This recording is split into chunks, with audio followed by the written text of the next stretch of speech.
మన ఈ కార్యక్రమానికి వి హనుమంతరావు గారు వచ్చారు, పిసిసి ఎక్స్ ప్రెసిడెంట్.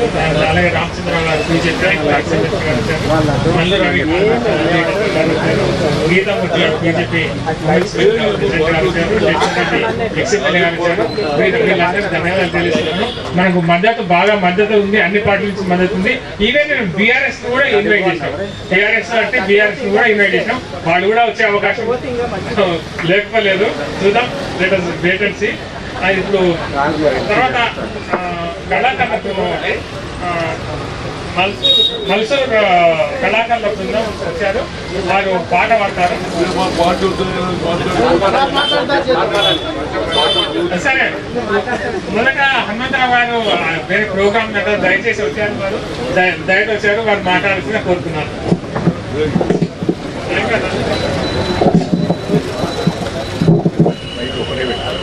సభకు నమస్కారం.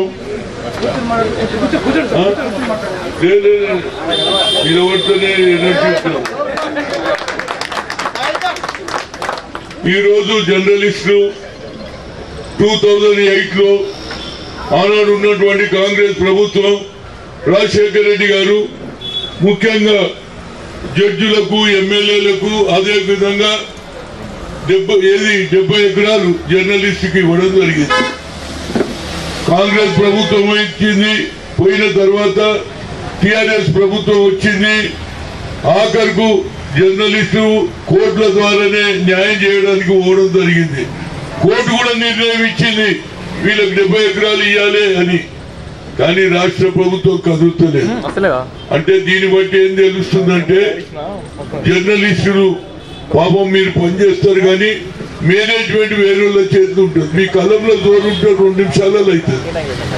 మీ కలం ఆనాడు స్వాతంత్రం తెచ్చేటప్పుడు మీ కలం ద్వారానే మహాత్మా గాంధీ, పండిట్ జవహర్లాల్ నెహ్రూ, సర్దార్ వల్లభాయ్ పటేల్, మోనానా గారి వారందరి ఆలోచనలు గ్రామాలలో మీ కలం నడిచింది కాబట్టి ఈ దేశానికి స్వాతంత్రం వచ్చింది.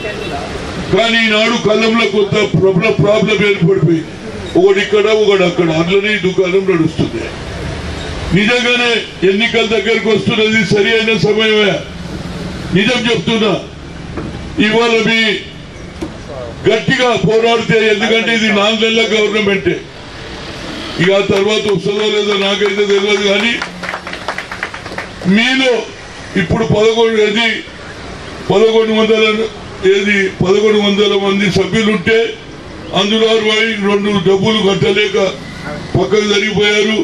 56 ఆర్థిక ఇబ్బందుల కారణంగా డబ్బులు తీసుకున్నారు వాపసు. పుస్తలు అమ్మి, మెట్టెలు అమ్మి, ఈనాడు ఒక స్థలం ఉంటే ఒక ఆసరా ఉంటుందని ఆలోచన చేశారు. కానీ ఎప్పుడైతే డిలే అవుతుంటే వాళ్ళకి తిండి లేక పిల్లల పెళ్లి చేయాలనే ఆలోచనతో డబ్బులు వాపసు తీసుకున్నారు.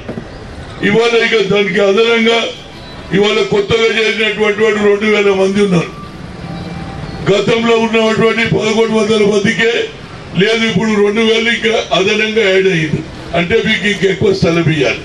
కానీ కేసీఆర్ ఎంత హుషారు ఉన్నాడో చూసినా, కుల సంఘాలకు ఇస్తున్నాడు రా బాబు.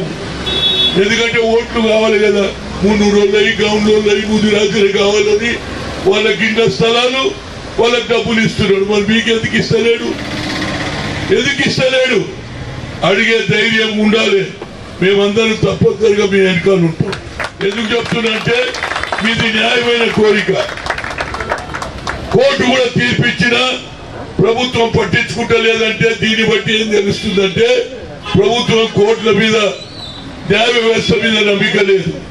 అదే కోర్టు వేరే ప్రభుత్వం ఎవరిదన్నా ఇల్లు ఖాళీ చేయాలన్నా, స్థలం అంటే ఇమీడియట్ గా యాక్షన్ ఉంటుంది. మరి మీ దగ్గర ఎందుకు ఉంటుందండి? న్యాయ వ్యవస్థ అందరికీ ఒకటే కదా.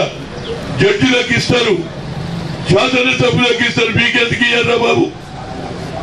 దీని మీద ఉద్యమం అంటే ఈ 4 నెలలనే దీన్ని స్పీడప్ చేయండి. ఎందుకంటే ఆయనకు భయం చుట్టుకరావాలి.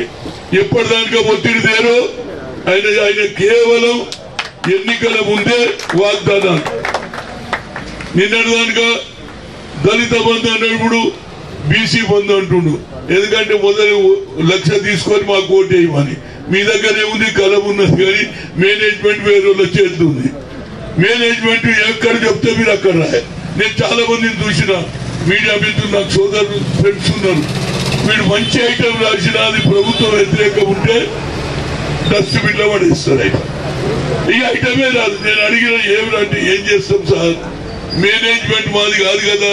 నేను రాత్రి అనగా కష్టపడి మంచి ఫుల్ పేజ్ ఐటమ్ రాసిన కానీ కొన్ని తీసేసారు, కొన్ని పెట్టినారు. కనుక ఈ ప్రభుత్వాన్ని మేలుకొల్పు రావాలంటే ధైర్యం పెంచండి. మీకు న్యాయమైన కోరిక. కోర్టు ఆర్డర్ ఇచ్చినాక కూడా ఎందుకు ఇంప్లిమెంట్ చేయలేదని నేను అడుగుతున్నా. కోర్టు మీద నీకు నిజంగా కూడా నమ్ముకుంటే, జ్యుడిషియరీ మీద నమ్ముంటే ఇతర వాళ్ళు ఏదైనా కోర్టు ఆర్డర్ వస్తే ఇమ్మీడియట్ గా ఇల్లు ఖాళీ చేయిస్తారు, భూమి తీసేసుకుంటారు. నేను ఇవాళ చూసిన ఓ శ్రీనివాసరెడ్డి గారని ఇంతకుముందు PRS లో ఉంటే మా పార్టీలో చేరంగానే ఆయన సర్వే నంబర్ ఫీరో అయిపోయింది. ఇల్లు అట సాగర్ కాలువ కింద ఉండే ఇన్ని రోజులు మీ పార్టీలు ఉన్నప్పుడు కనిపించలేరా? అటువంటి చేస్తాడు. అందుగురించి మన ఉద్దేశం లేదంటే ఇది కక్ష సాధింపు. ఈ కక్ష సాధింపు ఎంతవరకు సాగుతుంది?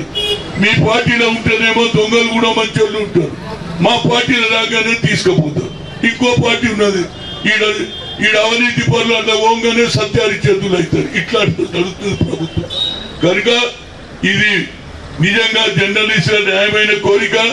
మీరు ఏ కార్యక్రమం పెట్టినా మేము తప్పనిసరిగా ఇక్కడ ఏది బీజేపీ వాళ్ళు ఉన్నారు, కాంగ్రెస్ ఉన్నారు, CPM ఉన్నది, మేమందరం కూడా మీ వెనుకాల ఉంటాం. ఒక డేట్ పెట్టండి రా బాబు. ఎప్పటిదానికైతే ప్రభుత్వాన్ని ఇబ్బంది పెట్టకుండా ఇట్లా మీటింగ్లు పెడితే కాదు. మనం రోడ్ల మీద కూర్చున్నాం, హైవేలో కూర్చున్నాం, సెక్రటరియట్ ముందు కూర్చున్నాం, అదే విధంగా ప్రగతి భవన్ ముందు కూర్చున్నాం. మీరు ఎన్నడూ చెప్తే అప్పుడు వస్తాం. మనం ఎన్ని స్పీచ్లు చెప్పినా లెక్క లేదు. ఒత్తిడి తెస్తేనే ప్రభుత్వం కదులుతుంది.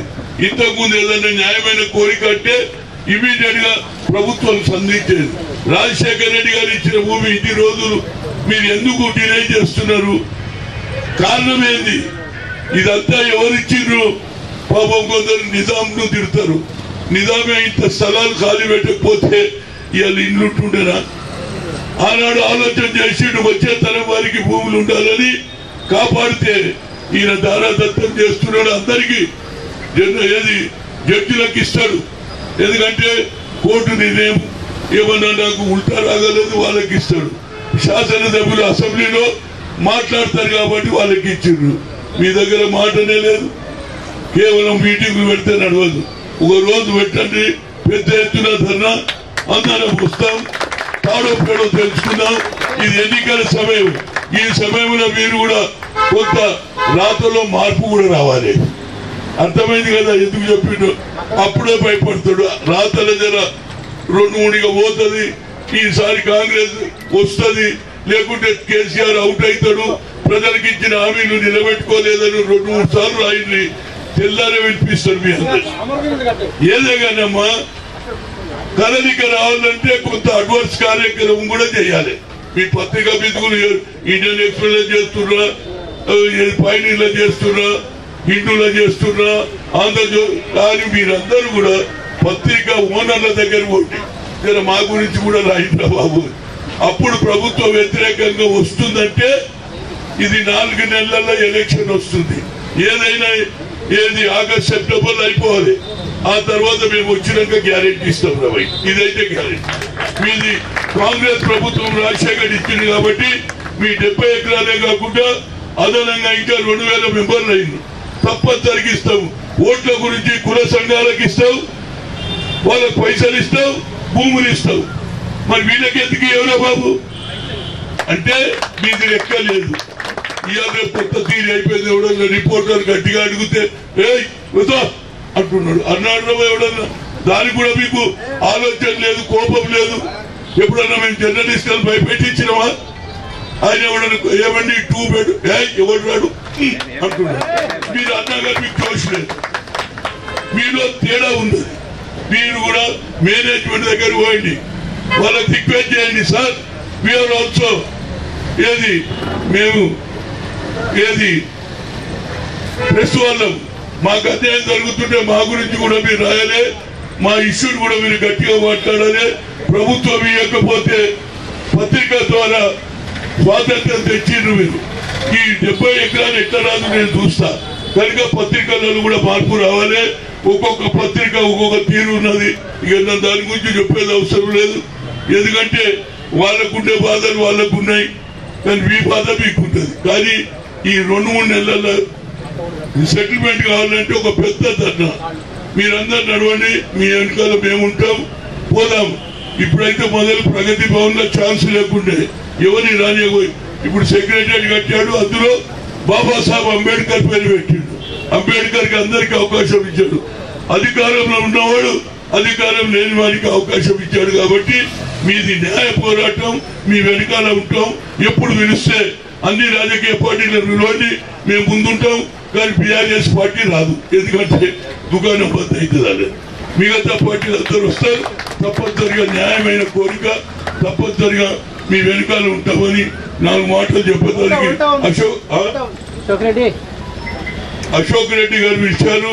అదేవిధంగా మీడియా మిత్రులు కూడా చెప్పారు, హనుమంతరావు పోవాలన్నారు. నేను ఏడవైనా ఉండదు ఉన్నాడు మాట్లాడతాను. ఎవడన్నా ఏమన్నా న్యాయం ఎక్కడ ఉంటే అక్కడ మాట్లాడతా. అందుగురించే రాహుల్ గాంధీ అన్నాడు, బసవేశ్వర స్వామి 8 ఏళ్ల క్రితం చిన్న ఉన్నప్పుడు ఒక అన్యాయం జరిగితే భయపడకుండా ఆఖరి దానికి పోరాడిండు. అంటే న్యాయమైన కోరికకు తప్పనిసరిగా నా మద్దతు ఉంటుంది. మీది న్యాయమైన కోరిక అని చెప్తూ ఎంతో మంది పాపం ఇల్లు కావాలని సొమ్ములు అమ్మి ఏదో పిల్ల పెళ్లి కూడా వదిలేసి పైసలు కట్టిండ్రు. కొందరు వాపస్ వాళ్ళకు కూడా ఎవరైతే రిటర్న్ తీసుకున్నారు వారికి కూడా వాళ్ళకు కూడా మీ కమిటీలో పెట్టేసి వాళ్ళకు కూడా ఇవ్వాలి. అదేవిధంగా 2000 మంది ఇంకా అదనంగా జాయిన్ అయినరు. వాళ్ళ గురించి కూడా పోరాడదాం, మీ వెనకాల ఉంటానని చెప్తూ ఈ అవకాశం ఇచ్చిన మిత్రులందరికీ, ముఖ్యంగా వేదికపై వాళ్ళు మొదటి నుంచి ఉన్నాడు రామచంద్రరావు గారు, ఇంకా కానీ వాళ్ళు మాట్లాడిందో లేదు, నాకు ఛాన్స్ దొరికింది కాబట్టి నేను మొదలే మాట్లాడేసి. ఎందుకంటే పోయేది వేరే దగ్గర పోయేది లేకుంటే నేను సామాన్యంగా టైం అంటే టైం మీద వస్తా, మాట్లాడి వెళ్ళిపోతున్నా. ఏదైనా ఎప్పుడు పిలిచినా మీ వెనకాల ఉంటా. మీరు ఒక ప్రోగ్రాం తయారు చేయండి. ఆ ప్రోగ్రామ్ లో అన్ని పార్టీలను ఇన్వాల్వ్ చేద్దాం, ఫైట్ చేద్దామని కోరుతూ ఈ అవకాశం ఇచ్చిన మీరందరికీ నా హృదయపూర్వక ధన్యవాదాలు. న్యాయమైన పోరాటానికి కాంగ్రెస్ పార్టీ ఎప్పుడు ముందుకుంటుందని, తప్పనిసరిగా జర్నలిస్టులకు నా పూర్తి సహకారం ఉంటుందని చెప్తూ మరొకసారి మీ అందరికీ నా హృదయపూర్వక ధన్యవాదాలు. జై హింద్, జై తెలంగాణ.